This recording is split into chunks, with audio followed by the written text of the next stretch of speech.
What's going on, team? Welcome back along to our third and final Super Rugby Conference preview for 2020. A new year, a new decade, and more Super Rugby. Today we're going to be looking at the New Zealand Conference and, of course, the 5 teams involved in this year's competition. We're going to have a special guest on the show as well, and we'll introduce him in just a second. But first things first, remember what you've got to do before the season gets underway in just a few days' time. Number 1, link in description and in the corner here. Go to Super Brew, sign up, join the league, and also join the Guests League. He'll give a little shout out in a second. He'll have one going.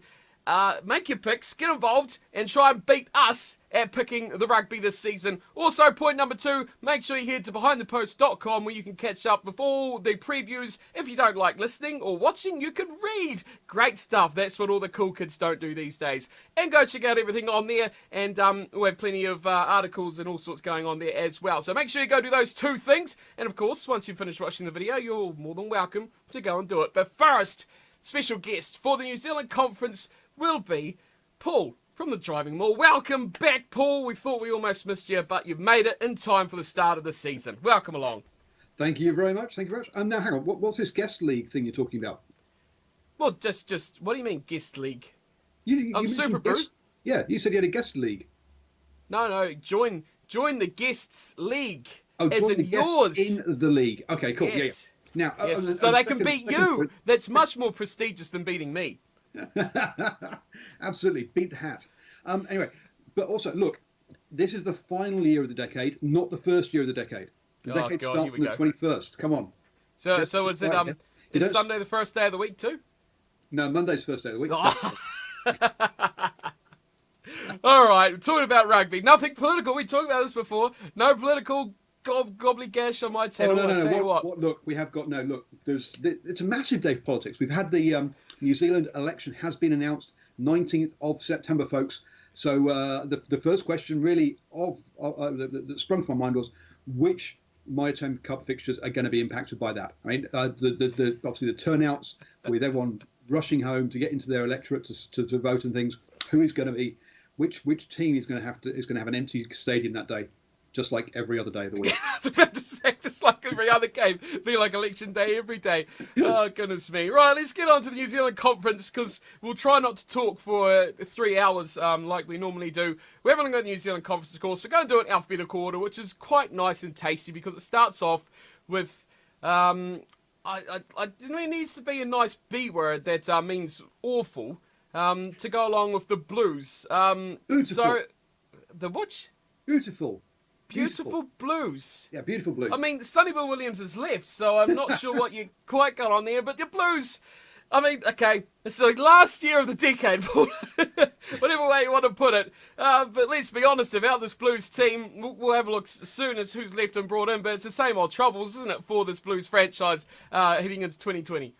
Oh, it's funny. I've been on the Silver Fern forum today, chatting away with people, and yeah, it's the same question always. Is this the Blues year? And everyone's like, no. Oh, no. So, yeah, look, they've got the players. We know they've got the players. Every single time they have the players, they've got the talent. The question really comes down to, can they put it together? Can the coaching get this, meld these players into a team? Historically, the answer has been no. And we've got the same coaches. So why would anyone expect anything different this year? Yeah, but it's a sad old tale for the old Blues, isn't it? I feel sorry for a Blues fan, kind of. The only obvious good thing is that they're from Auckland. But run away, Paul. Run away. Oh, he's got his Blues shirt. The rare Blues supporter caught in the wild. Don't see them very too often these days. Ins and outs for this Blues. Oh, he's got as well. So I'm all confused. Anything in the North Island. None of those Southerners. Oh, where's your Hurricanes jersey? I don't have one. Oh, plastic fan. Plastic. Ins and outs for the Blues. Well, anyone of note here, Lenny Apposide's off to the Sunwolves. That's one way to kill your career. Matt Moulds has also got another hooker departing. Scott Scrafton's off to the Hurricanes. I mean, the Blues don't have big names already, but I think they may miss some of these back rows. Jed Brown, Matt Medic, Jimmy Tupou also departing. Augustine Pulu is an interesting one. He's off to Japan to cash in as well. That's the pack. You got a couple of the retirement village heading away, Ma'anonu and Sonny Bill Williams. leaving. Milani Nanai, I'd put him in with another one that the Blues probably would have liked to have kept. Michael Collins and Jordan Trainer on their way out. Anything else you'd think the Blues would have liked to hang on to there, apart from the obvious? I think, well, to me, Milani Nanai is going to be probably the biggest loss actually in the end. Maybe Scott Scrafton in the locks, interestingly enough, because as you say, those other guys a lot of them are basically old, and so yeah, I mean, how much did Sonny Bill Williams really play for the Blues? Not very often. He was injured most of the time, so I don't think they're going to miss him that much. So yeah, perhaps only a couple of players there really they're going to miss. Say Milani Nanai and Scrafton, I think are going to be the two big holes that need filling. Yeah, and they've brought a number of players in as well. Most people probably wouldn't recognise them unless you follow domestic New Zealand rugby that closely. Highlanders hooker Ray Nui has come in. He probably hardly ever played for the Highlanders anyway, so probably not a name anyone's going to really recognise. Tony Lambourne, any American audience out there might recognise him. He's come in from previously playing Super Rugby as well to join this Blues side. Again, another great way to kill a career. James Tucker coming from Waikato. Finley Christie from the Crusaders. Scrum half reinforcements, I guess, in a pretty light area of experience in the number 9 jumper. Of course, the one everyone's talked about, Beauden Barrett, who's just going to cash in that money and then come in at the end of the season and try and rescue a couple of wins for the poor old Blues. Joe Munchin, I'm interested to hear what you think about him joining this Blues team. The Harlequins centre. Jordan Highland, he's left the Highlanders. He's ruined the complete, perfect joint name there. And really not much else of real note coming apart from guys from the Mitre 10 Cup. So on the ins, I mean, everyone wants to talk about Beauden Barrett. But let's be fair, he's not going to play hardly for the Blues until about April, I think it is. He's coming in. So have they really recruited that well, this Blues team? The yes and no. I think it's probably the answer to that one. Yeah, Beauden Barrett's great. He'll put some bums on seats even when he's not there because people won't realise he's not playing. They don't really follow Super Rugby that close. They'll get there and go, oh, why is he not playing? But you're right. I mean, this season's going to be decided before he even pulls his jersey on. So this is not a Beauden Barrett's Blues team because it's going to be decided, I say, whether they're going to be in the running or not before then. And it's going to be that 9-10 combination. Is a serious weakness around that. They've got quite a lot of good stuff going on. I mean, you're right. Kurt Eklund, for example, from Bay of Plenty, not a household name, but a really good player. So I think they have recruited pretty well from the Mitre 10 Cup. Again, James Tucker, someone that people in Waikato have been saying should have a super contract for a couple of years now. So I think they have, and Moni Nawaya, from Bay of Plenty, and they have recruited well from the Mitre 10 Cup. They're decent players that have come through. You mentioned those Lucies that are left, but I think, look, between Blake Gibson, Tony Lambourne, Papia Leahy, Tom Robinson, who had a really good season, so he got injured last season, James Tucker, Akira Wani, and Sotutu, who also had a good season with Auckland. They've got a real good. I think they've got plenty of players in that area, but it comes down to who would you start out of Finley Christie, Sam Nock and Jonathan Ruru, and most people's answer would be none of them. So that's your problem, is that you don't really have that 9. And then again, at 10, who's the man? Is it a Terry Black? Is it Stephen Perifetta? Is it Harry Plummer?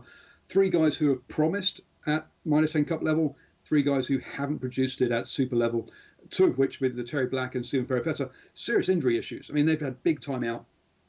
So decent side apart from 9 and 10, which is going to be their downfall. As it has been for how many years now for Blues fans? I mean, it's counting on the calendar, isn't it? How many times this has been going on for the Blues? I mean, it's like they're an Australian team almost who's struggling that much with the number 10 jumper in those teams. But whoa, careful now, boy. That is a statement. I mean, that is real. But I mean, give them the Australian teams a little bit of credit. There's a lot of young guys coming through their system now, and I mean, surely if you've got 10 young fly halves or 8 guys coming through that are going to get some exposure, surely there's going to be someone who's going to step up. The Blues are kind of already at that state for me. They've had around these guys for a few seasons now. Ortidi Black's been around here. I mean, how many chances does he need to kind of step up? This is we all kind of think of he's been around for a long time. He's been around a long time for Manawa too. He's only had 1 season Super Rugby. So other season he was injured the whole season before he even started. So he hasn't got that much experience at this level, but he's getting on a bit in years for a young fly half at least. Perifetta, again, he could be the man who just can't keep himself fit. And that's the problem. But he's not. But to be fair to Professor, he's not had great service, has he? From those 10, from the nines. And also, whilst you've got names like Carl Tuamapakasi, Offa Tuamapakasi, and those kind of guys there, and Patrick Tuipulotu, that front five hasn't necessarily given them the platform either for those for the 9 and 10. Look, it's time for those names to start playing better at super level. Yeah, 100% agree with you. I'm a fan of Perofeta. I think he could be a good player for the Blues, but like you say, another season, if he misses most of this year or part of this year, even with another injury, I mean, he does kind of go into that same boat of, it's getting on, do you have that time to produce and develop into that sort of player that he's promised to be? So I'm hoping for a big season for him. As much as no one outside of Auckland likes Auckland, for the good of New Zealand rugby, they need to start producing something to actually be playing at that top level like the rest of the teams have been. I like the addition of Tony Lamborn. Others haven't been so much, but I like his workman-like attitude. I like the fact that he will do the stuff that guys like Akira Ioane doesn't like doing so much. The guy, he likes doing the flash stuff. He likes being the try scorer, that bulldozer through all the tackles. Tony Lamborn's just going to go smash rucks. He's going to tackle guys. He's going to get dirty. He's going to get stomped. He's going to get rucked and kicked and pushed. But I think he's going to be a valuable asset to this Blues back row. He's going to be very, very, very important to if they're going to have a good season. I think guys like him and Tom Robinson could find a nice little combination if they're playing at 6 or at 7 together. So I'm kind of looking forward to that. Who knows with that backline, man? They just need to get some ball to them. Well, that backline is, sublime, ridiculous. What do you want to call it? Because you're going to have Rieko Ioane. It looks like is moving into 13. But Joe Marchant's also 13, who they brought over from England. So you're wondering kind of how is their centre combination going to sort itself out? And then when you look at it's going to be interesting to see how much Caleb Clark is available. So I don't think he's with the Sevens, but he's supposed to be with Sevens this year. So will he be available or not? Jordan Highland, obviously, Nawaya, Talia. They've got some decent. They've got some decent wide guys there they're not household names. But see, it's going to be interesting to see how they shuffle that back line. They've got the talent there. It would have been nice to have Melani Nanai, especially on his last form from last season. But hey, generally a settled squad that should start the season pretty well. The question then is, can they keep it going? Do you have faith in this Blues side? Are you picking them to leapfrog at least one team, maybe from last season, or is it back in the doldrums for them again in 2020? They're in with a good shout of being of third place in this in my mind. So if they get a good start, I think they got a good shot at third place in the New Zealand Conference. It's going to be close. I think that pretty much probably third, fourth, fifth is going to be pretty tight. We find out pretty quickly too, because the opening game of the season this weekend is the Blues versus the Chiefs, and we'll talk about the Chiefs soon, but that does look like a very, very good Chiefs side. So that's going to be a very important start for them. Yeah, it is, and don't forget that you can join Steve, not Stephen, wrong person, Steve and myself, straight after the final whistle for post-match reaction to that game over on my channel, Driving Maul. So we'll be having a chat about that game on Friday, straight after the final whistle. So yeah, it's going to be interesting, that one. But being a settled side, they need to take advantage of that early doors. Yes, indeed they do. So where are you finishing them? Are you going to put a stab on one? Third. Oh, yeah, I'm putting them in third. Oh, Jesus. Optimistic as hell. Goodness gracious. All right, great start. I'm putting the Blues in fifth. You're not getting in the way of my Highlanders, I'm afraid to say. So down you go. Look, you've got the top two and you've got the bottom three. And the top two can finish in any order and the bottom three can finish in any order.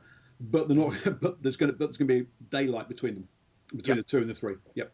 I do agree. Moving on. We'll move on to the Chiefs team that we just mentioned before coming to this. Now, this Chiefs side, so hammered.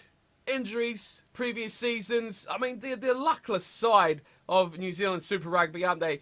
2020. Right. Fresh start. Big changes in the team as well. They've got Mr. McKenzie back in this team. Is this going to be the year that the Chiefs actually finally start to realise some of that potential with Mr. New Coach in there as well, Warren Gatland? Is he going to direct this team nicely up the leaderboard and actually make them a proper threat in New Zealand this season? Yeah, you think so? I mean, Gatland's look. Here's a guy who's won British and Irish Lions tours. He's won Grand Slams with Wales. He is one of the top coaches in the world. There's no two ways about it. Sure, he's been out the club scene for a while, and has been playing, has been sort of coaching at international level. So, but yeah, so it'll be interesting to see, I say, how he goes.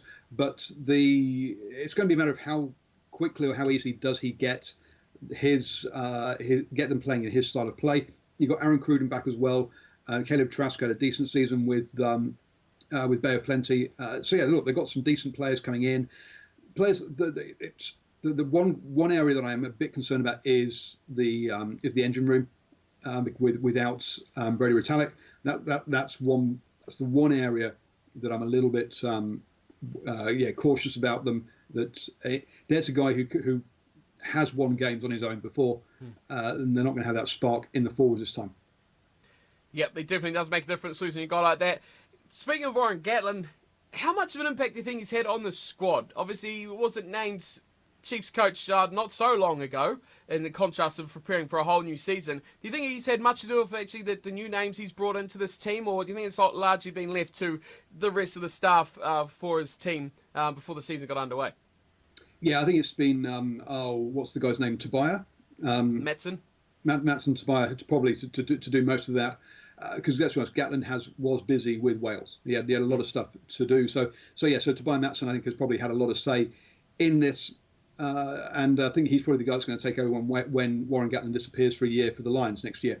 So yes, this isn't perhaps Warren Gatland. I think what we're going to see here is Tobiah Matson's team with Warren Gatland's Stardust and his man management on top of it. I like that. Stardust. Good stuff. The big changes, though. Anything people would know about what they've lost? Of course, Kane Hames out, injury for the season. Liam Powell, surprising, retired as well. So it's a bit of a disappointment, I think, because he was quite a decent little player as well in these Super Rugby teams. You've already mentioned Brody Retallick, who was there. Finn Hoiata is way back to Taranaki, so he's been left out of the team. Mitch Jacobson off to the Sunwolves. Jesse Parati off to the Highlanders, which I think is a decent little pickup for the Highlanders. Teleni Sue off to Japan. Of course, the biggest of all, Stephen Donald. Such a massive shame that he's departed again. How is he still playing? I don't even know. Jack DeBrasini's away. Moe Keola back to Japan. I think he was a really good player in Super Rugby last season. And the second biggest letdown has to be Marty McKenzie.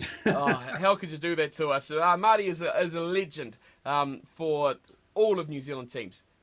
Whatever. You look at those guys, you say, okay, yeah. So DeBrasini, he played pretty well. He's going to be but they've replaced him with Cruden and Trask. So look, good replacements there. Sure, they've lost Mitch Jacobson, Jesse Parity, but look, they've got James Thompson back in there. Luke Jacobson back from those, as long as he's back from that concussion. So we've got Luke Jacobson, Karpik, Sam Kane. Look, I'm not too worried about the losses there. Brody Retallick is pretty much the only name that they've lost where I can't see a decent there's just no one to replace him. Let's be blunt. He's irreplaceable. So he's irreplaceable. Seeing I've gone blank. Adam Thompson is going to be an interesting one that's come in. Mm-hmm. The old warhorse. I think on their losses, they've recruited well to replace them.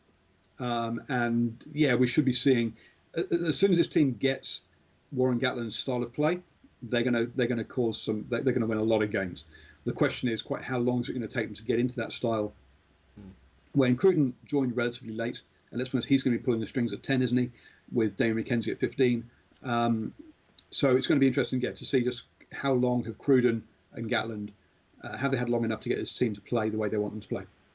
And everyone who's criticised Damien McKenzie at 10 and sees better 15, now you can rejoice and put your hands up and say, I told you so. I told you this is the way it should be. I think that's got to be the way it has to be. Now, it's good to see him back. I just got to hope that he stays injury-free, because I think for the future, as a New Zealand rugby player, he does have a very big future in front of him. I was interested to see what I thought about Adam Thompson. Again, another kind of strange. There's been a few strange ones around the whole of Super Rugby this season, and he's another one for me. Same with the Hurricanes one we'll talk about later on as well. It's a bit weird, but you're feeling confident as well, what are your Chiefs kind of your B team, I guess, as a North Island side, that this is going to be successful. You're picking them to topple the top, or not quite? Not quite. I think it'll come second in here. My question mark is around the engine room. Sure, they've got Allardyce, Ardron, but yeah, I mean, we had Tyler Ardron playing at 8 last year, so I'm not sure that. Yeah, that's my only concerns around the engine room for them. But I think they'll take a couple of weeks to get going, and once they've got going, they'll be good. So, hence, yeah, second in the division, in the conference. I would like to see Tyler Ardron in the second row, personally. That's where I think he's going to benefit this team the most. And you've got guys that can play that back row. Peter Gasua-Kula is a guy last season was quite impactful, so I think he's got a big season in front of him as well. He can definitely take that 8 and be just a crazy man running over players like they're pieces of gravel. So I'm hopeful for the Chiefs. I've picked the same. I've got them coming in number 2 spot as well. I think it's going to be a good year if they stay injury free, but they've got that passion. I really liked what the Chiefs did last season when Brad Weber took over that captaincy. And that team was down. And I loved his post-match chats as well after that game, because you could tell the guy was so passionate about that team. He was everything out there, and they followed him. He was a great leader, and almost to me, probably should be the captain of the team, full stop, all the time, because he just really did lead that team from the front. You could tell the joy on his face when they actually succeeded, started to come back, and the disappointment when they failed to get the job done. So I was really impressed by him, and I think they've got a great little group of leaders in that side as well, and experience coming through certainly does help them. I've got them in number 2, and I think they're going to be the team to watch this season as well. And speaking of teams to watch, you can't go through a New Zealand conference without talking about this Crusaders team. New logo, new look, but it's the same old Crusaders, isn't it? They look like they're going to be another dangerous season ahead of them, and the possibility of the four-peat. Would you back it? It's hard not to, isn't it? There are going to be some question marks, which we'll talk about in a second. But yeah, they've got the same coaching setup. He's been very successful. You've got to say that, yeah, they've got a lot of the same players there. They don't turn over many players, which means they start there. And he's managed to stop the issue that Todd Blackadder had with them, which was that they couldn't. They had slow starts to the season. Racers, have that issue, so they get home advantage, and once you get home advantage in the finals, they're very, very hard to beat.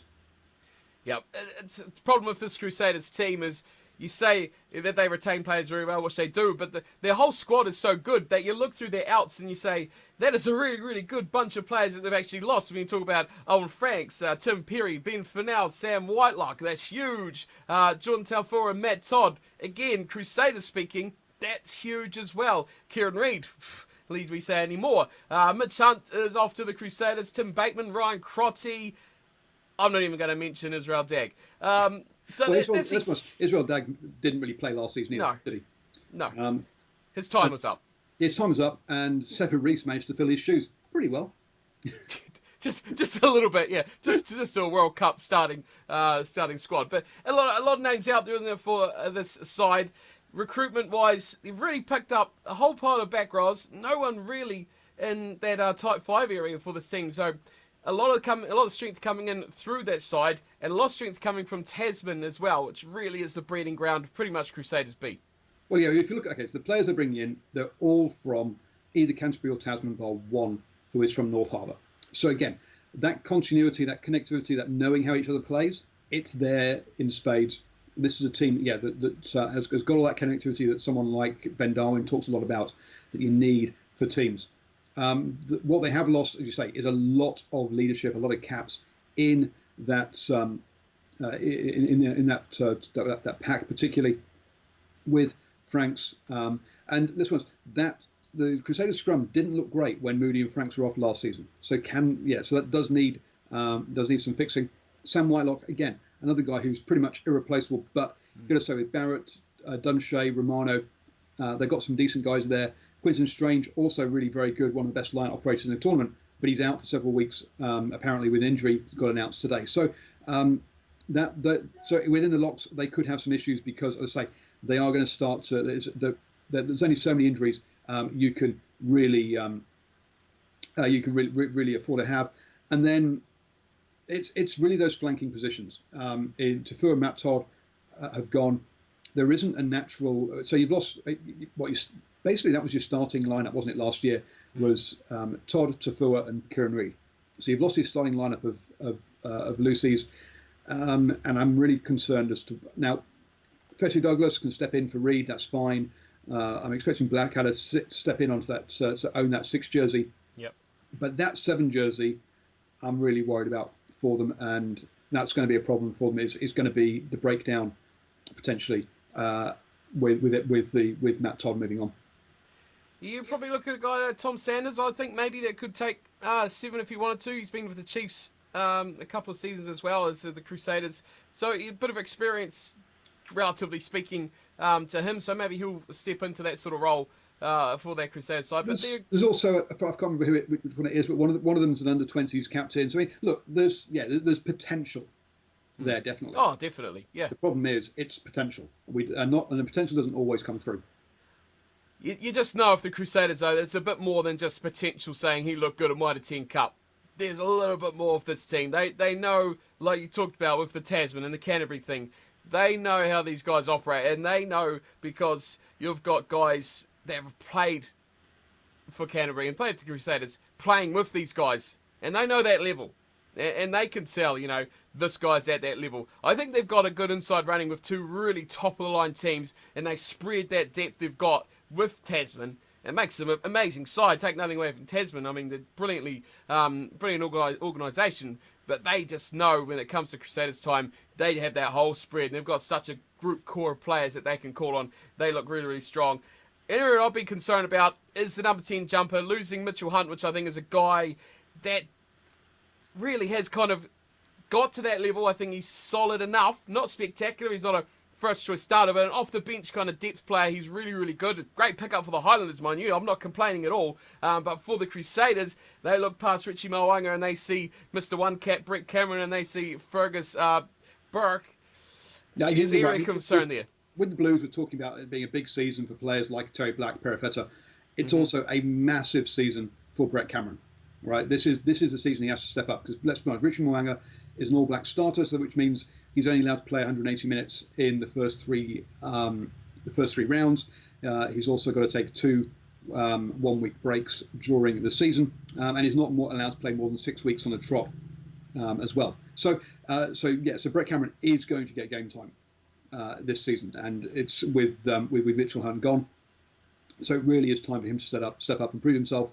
I think it's a make or break season for him. Yeah, I mean, the potential's there. It's been spotted, hasn't it?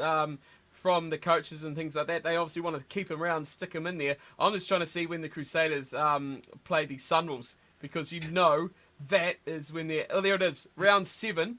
They play away, but you can guarantee that's going to be when they actually throw everyone that hasn't played much into that team as well. You're picking for another top-of-the-table finish for this Crusaders side. I mean, the Chiefs are the only team I can see that's probably going to really challenge them. Yeah, absolutely. You've got to say that. And the difference is going to be that this team is going to start the season well, whereas the Chiefs might have a bit of a slow start. I think that's going to be the big difference, is that the Crusaders will get a little bit of a lead early on, and the Chiefs are just not going to be able to catch them. But, yeah, I mean, there are something with Bateman and Crotty going.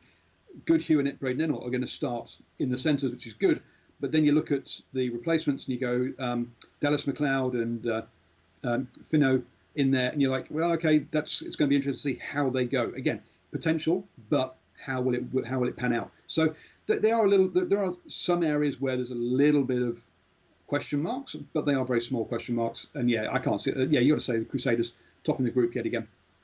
Yep, 100% agree. Well, I think we'll be talking about these great new talents that the Crusaders have unearthed this year, because they just keep doing it. And so there'll be some no-name guy in there that you say, who the hell's he? Question mark whether he could actually play at this level. He'll be a superstar by the end of it. He'll be starting. He'll be like, Crusaders can't play without him. He's got to be in the team. I agree with you. Number 1 for the Crusaders. But I'm kind of intrigued that someone might actually push them a little bit this season in the Chiefs. So hopefully we see a little bit more from that. Moving on to the 4th side out of our 5. It is the Highlanders. The boys from down my end of the world. These guys continuously underestimated, continuously hit down, told that they're no good. This is not going to be the season. The Highlanders continuously told they're rebuilding. What are you going to tell us, Paul? Are the Highlanders rebuilding again? Are they going to get another rebuilding championship? What's the deal for the Highlanders? They have lost a lot of experience and names. Okay, the guys who have been around for quite a while. They are the team that's been hit the hardest by the Rugby World Cup cycle. Okay, Tyrrell Lomax's gone up to Hurricanes. Okay, that's family issues. But Tom Franklin, Jackson Hemmerpoe, I mean, a young guy who you thought would be there for the next 4 years for this World Cup cycle, has stepped out. Luke Whitelock being a captain of the team, big leader. Dixon and Squire. Sure, neither of them might have played that much, but when they did play, they brought leadership to it. Marty Banks, hey, you got to get. He's gone. Buckman, Fadders, Ben Smith. I mean, players who kind of have been part of this set, part of the sort of Highlanders, the sort of bleed Highlanders. You kind of think, and Otago. Those guys have all moved on now. So you're looking at those and you think, yeah, look, historically we've seen a lot of change, but we've had a core there to hold new players together. That core this time, you've still got your Aaron Smith and your Josh Ioane, who are going to run things really well from 9 and 10, and that's what everything's going to be kind of, I think, hung off. Tompkinson, you've got a decent set of centres there, so defensively they're going to be fine. But yeah, it's going to be that pack. Can they really provide the platform for those guys to do that? And the work. I mean, players like Shannon Frizzell, Dylan Hunt, Len Cheese means you're not going to be. Yeah, it's going to be very scrappy. But will that front five stand up against some of the stronger, more named front fives in the competition? And that's where I have my doubt. Yeah, I think the Highlanders are going to play small man rugby, if you can call it that. They'll be quick. They'll be athletic. They'll get the rucks quickly. They'll clean out. If you're going to get the ball there quickly and in and out, that's the game the Highlanders are going to play. If it's going to sit around too long, you're going to play the muscle game. I think they could struggle, especially in that back row. Like you're saying, they've got little guys, they're quick guys, really good players, but they could do with a little bit more of it, like a Liam Squire, that guy that's just going to be a bully smasher, that sort of player. You talk about that back line, it's amazing, isn't it, when you pretty much talk 11 to 15, they've lost that first choice on paper. You'd normally have a Buckman and a Faddis in your midfield. You'd have Lee, you'd have Naholo on your wings. You'd have Ben Smith, obviously, at fullback. It's a huge amount of experience. But I'm equally excited because I like the looks. Rob Thompson, if anyone watched the channel before, I'm a huge advocate of Rob Thompson. Put him in black. That's what you need to do. Get Rob in there. Get him in the All Blacks for 2020. Tompkinson, Umaga Jensen. Tompkinson, Umaga Jensen, Walden. You've got 4 real top-level Super Rugby player centres there. Are they internationals? Maybe not. But at this level, they're really good players. And then out wide, Josh Mackay, he was absolutely electric during the Minor 10 Cup. I think he was heading for like top try scorer, definitely top meters gained kind of thing. Seeing him run free at this level is going to be fun. So yeah, no, they've lots of names that people who are very casual Super Rugby fans won't recognise. But there's you say from 11 to 15, there's some real good Super Rugby players in there. Indeed, yeah, I'm quietly confident. I'm quietly confident and excited because, like I've said in all these videos, this cycle, you get these new guys. We see these guys at my 10 Cup, like Otago, have had a couple of really good standout outside backs that they've brought into the Highlanders team as well. That really were those X factor. Nothing's on. Give him the ball and see what he can do. Hello, we've just got 5 points. Those sort of guys. And that's what the Highlanders need, because a lot of the time they are under pressure. They can struggle to make things happen or to build pressure on teams in their half. And they need guys that can just get out there and just go bang, see down the other end, boys. We're going to kick a conversion. That's what I'm kind of excited what these guys can bring in that back line. And yeah, get around the ball quickly, get it in, get it out, fast play, tire players out, move the ball around. I think that could be the game plan they go for, especially against big lugging guys like the South Africans. They're going to have to really keep the ball away from that pack when they do travel to South Africa or get visitors from there, because that could be nasty if they don't keep it fast and full. So I'm confident, though. This is a Highlanders team. They just never give up. And, of course, we just about forgot about it. Tony Brown. How could we forget about Tony Brown? The magician coach. I think one of the best coaches, if not the best backs coach of a way of the way he makes his team's backline perform in the world. His impact is going to be just astronomical for this Highlanders team. Yeah, absolutely. I mean, I was chatting with who was I chatting with the other day? I think we were talking about the All Blacks selection and are you happy with that? And I said, look, basically, I wouldn't have picked the All Blacks head coach. I would have picked the All Blacks assistant attack coach, which would have been Tony Brown, and then basically say, right, Tony, who do you want your boss to be? Because Tony Brown has to be part of that. A bit like Wayne Smith had to be part of the All Blacks setup. Tony Brown has to be part of the All Blacks setup. Not as a top dog, not as a guy having to deal with the press, but he needs to be in there. He's really good, and if he can engineer this side to play broken field rugby, and if other sides are stupid enough to try and play broken field rugby with the Highlanders, then they're going to do okay. Every other side, though, I think is just going to stick it up the jumper and just plough into them, and I think that's why I've got the Highlanders coming last in the conference. Shot to the heart. That's a shocker. I'm going to ignore you. Yes, also, the draw is really is killer for them. Oh, yes, of course. Yeah, we have to mention the draws in it because round one, they're on the bye. So this weekend, let's get excited for Super Rugby. The Highlanders aren't playing. And that's just absolute killer to the start of the season. And I think, seriously speaking though about it, you're right, you did right to have to essentially miss a bye, isn't it? Because you start your season in round two, it's all well and good, but you're kind of got to go through your whole round of matches with only the one other bye. So it's really, really tough. And they got shafted last season in a similar sort of way with their byes. They get it right at the end, or they got them really, really close together, didn't they? Like within 2 or 3 weeks of each other. There was something anyway. They got shafted by with their byes, and I remember reading this for the first time, and I thought, you are absolutely having me on here. Bye in round one. That's a shocker. I really no one should be having a bye in some state, even though it's easier said than done. But yes, when you got odd numbers, I know, but you know what I mean. We should have everyone have a double round, Blues. Play twice, Blues. Play on Friday and Sunday. It's a bit of a shocker, but there we go. That's the way it is. You're picking them to come last, which, like I said, I'm ignoring completely because your Blues are going to finish them. And I remember last time I went to that Highlanders Blues game up in Forsyth Bar, and I tell you what, they were the most dismal Blues fans I've ever seen, and I was very happy. I'm picking them to come third. Yes, that's right. Third place for the Highlanders. Don't let me down, Highlanders boys. I'll be watching from all parts of the world because I won't be here for most of the season, but I'll still be tracking on how you boys are going. Let's go on to our last team, Paul. Last side, and then you can be released from freedom for the rest of the evening. It's the Hurricanes. It's summer and you said it's like 30-something degrees outside here, and we're talking about winter sport rugby. Don't worry about cricket or anything like that. No! Super Rugby's here. Absolutely crazy. Right, Hurricanes. Yes. Big talking points. What are we talking about the Hurricanes? Burton Barrett's left. They're in trouble. That's what everyone's saying about this Hurricanes team. They are in trouble though. Let's be fair. Let's talk about that number 10 jumper straight away. Fletcher Smith, big weight on his shoulders now to take this team around the park. It is. Yeah, you're right. It is a big.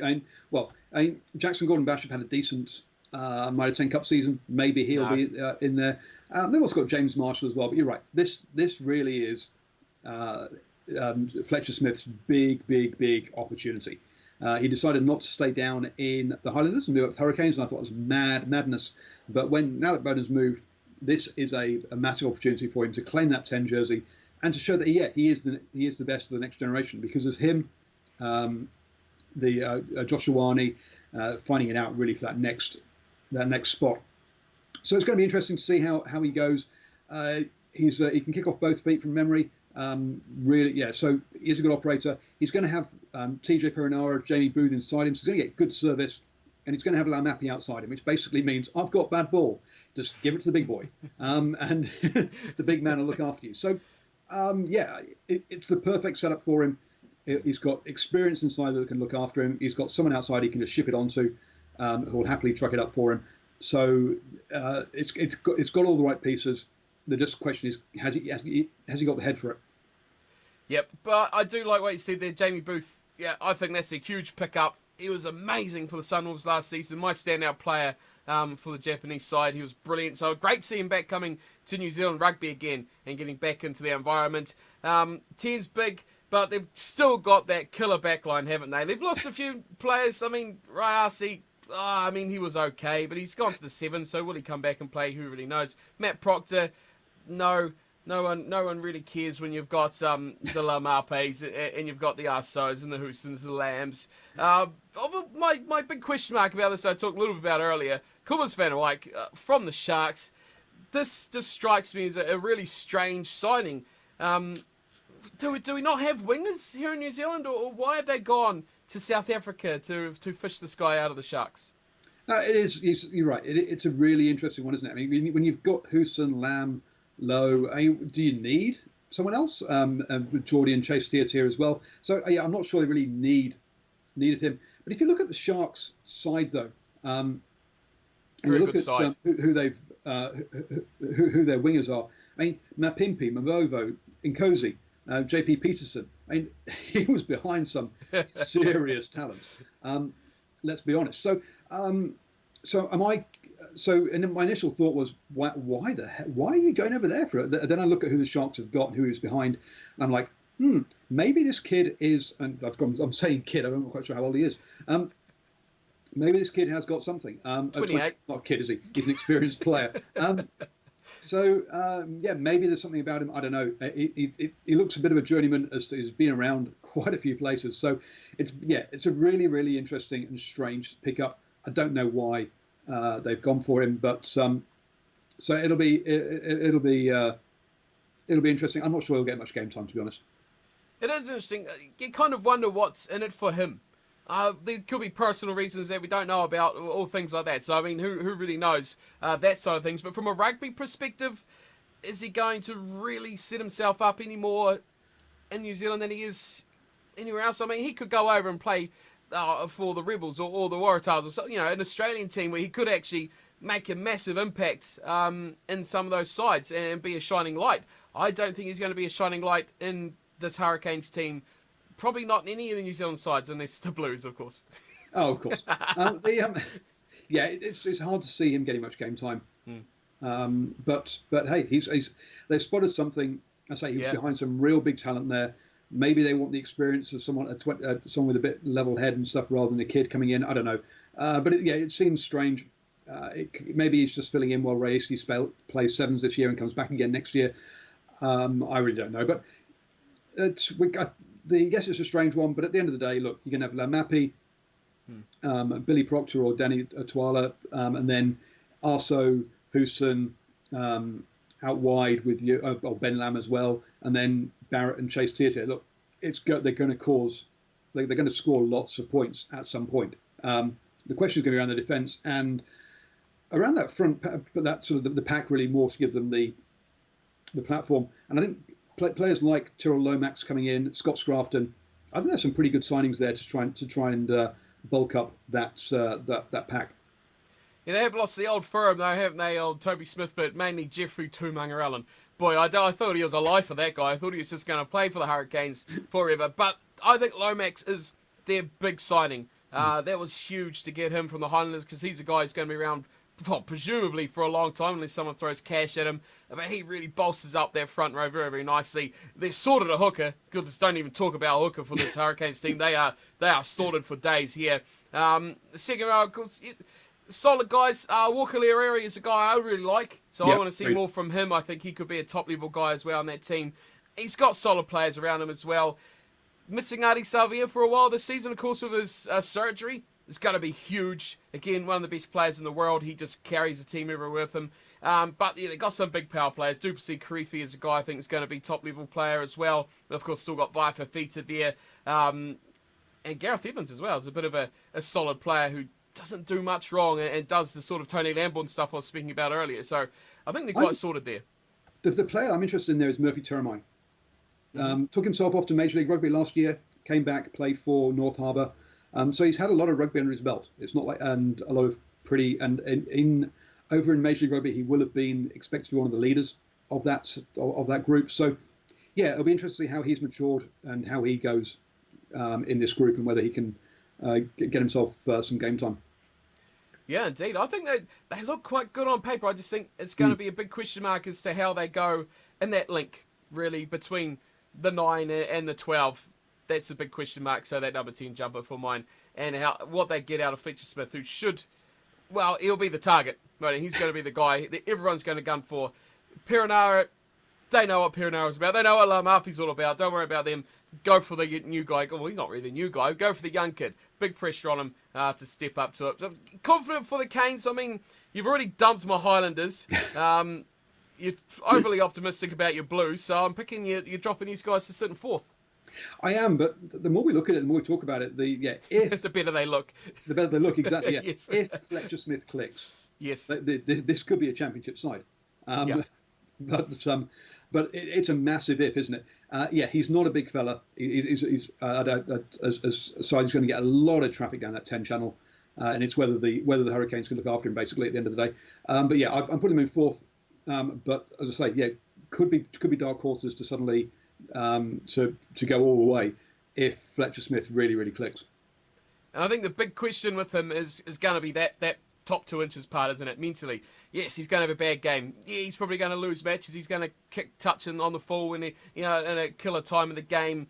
He's going to do poor stuff. He's going to screw up. He's going to stuff up.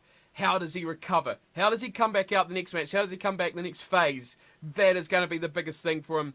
If he comes out of that and said, stick it to you guys, I'm just going to smash it and carry on. I'm just going to just get better. I guess the Aaron Smith kind of attitude. He's just always in your face. He's always full on. He makes mistakes. He owns it. And then he just gets on to the next one. If he's got that sort of attitude, he could really command this team around the park quite nicely. I agree with you. Mainly because I'm being complete opposite to you and over-optimistic about my Highlanders and probably underestimating the Blues. But we'll slot the Canes in the middle there. What we said earlier, though, is spot on. 3-4-5 could go anyway. A couple of injuries to the Chiefs, and they could be straight down into that mire as well. We could be a complete mix-up for all those teams. So it's going to be a really interesting season of Super Rugby. We're probably completely wrong, but make sure you join Super Brew and prove it. Prove it you're better than us. And you can get yourself a nice little, look at that, yellow cap each and every week. Beautiful yellow cap. That does wrap us up, though. The 5 New Zealand size pool. Thanks for coming on, as per always. Hopefully, we'll get you on for some weekly previews as well in the early parts of the season. You've got your Twitter handle under your mug, but if anyone wants to catch up with anything else you do, and on the hat, of course, where can they find you?